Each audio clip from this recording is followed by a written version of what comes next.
Kracor started in 1969, and we've been making plastic fuel tanks since the early 70s. Yamaha purchased us in June of 2017, and it's been just a great fit. Yamaha makes some of the best outboard engines for the marine industry, and we specialize in making fuel tanks to supply the gasoline to those engines. Generally, our customer will give us a design, and they'll start working on a boat, and they'll have the general requirements of where the fuel tank is going to be located in the boat and some rough dimensions and shape for the tank. They'll provide that to us, and then we'll start looking at the design, figuring out where do we put the various components used to control the emissions, to read the fuel level, for filling the tank with gasoline, for withdrawing the gasoline to the engine. And we work collaboratively with our customers to optimize the design, utilize all the available space, maximize the capacity of the tank, and provide them the best value. Well, actually, the first is the quote from Steve. He sends, he gets the information, and I get either a drawing or a 3D model, and I convert that into a format that Steve can use to quote. Then once we get the bid approved for whatever, then it all goes to me, and I create the drawings for the shop. We're a one-stop shop. Once we have a design, we both fit it up for what their need is, put into it what they may not even realize that they need, and then we can buy the components, we can build the mold. All of our tanks are made with cross-linked polyethylene on the outside. Cross-linked polyethylene provides very good durability, impact resistance, and flame resistance. The second layer, our nylon layer, is contained in what's called a drop box. And it's an insulated box that's on top of the mold, and there's a trapdoor that's between the drop box and the mold.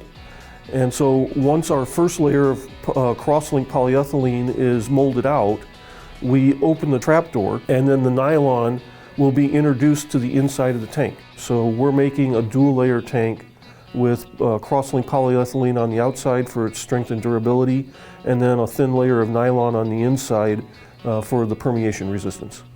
The process starts at the rotational molding machine itself. While the mold is in the oven, it's on what we call a spider plate, and it's just a mounting grid. And so the arm of the mold is turning in one direction, and that spider plate in the head is turning in another direction.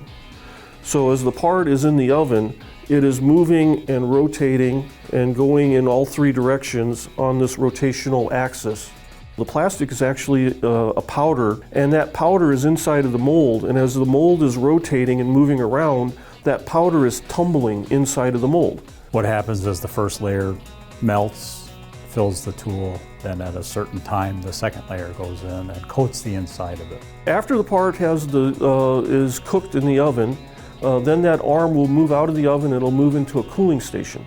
And we'll keep rotating the part through the cooling station so that it holds its shape, because at that point you have molten plastic that's probably the consistency of molasses. So if it stops rotating, the plastic would sag.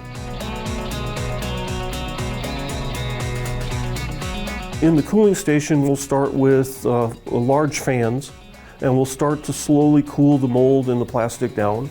As the plastic starts to solidify, then we will add water mist to cool the tools down more rapidly and support the production process, the speed of the production process. At the end of the cooling cycle, that arm will then rotate and move to the service station, where the operators will open the mold and take the part out of the mold.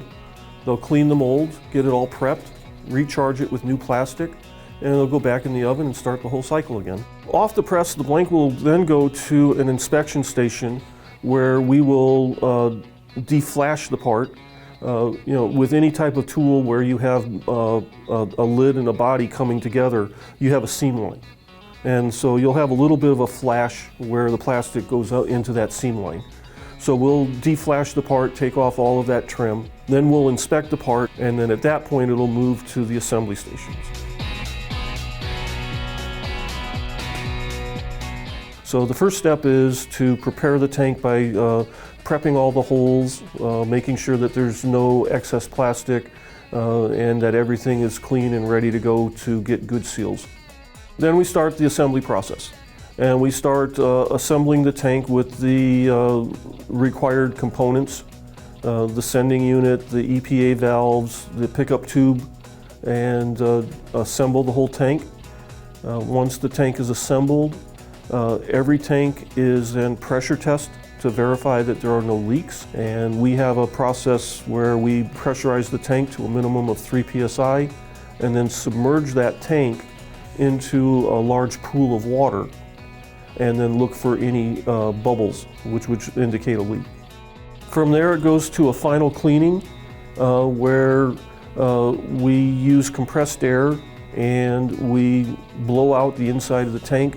Then it'll have an inspection to make sure that everything is correct, and then it gets packed.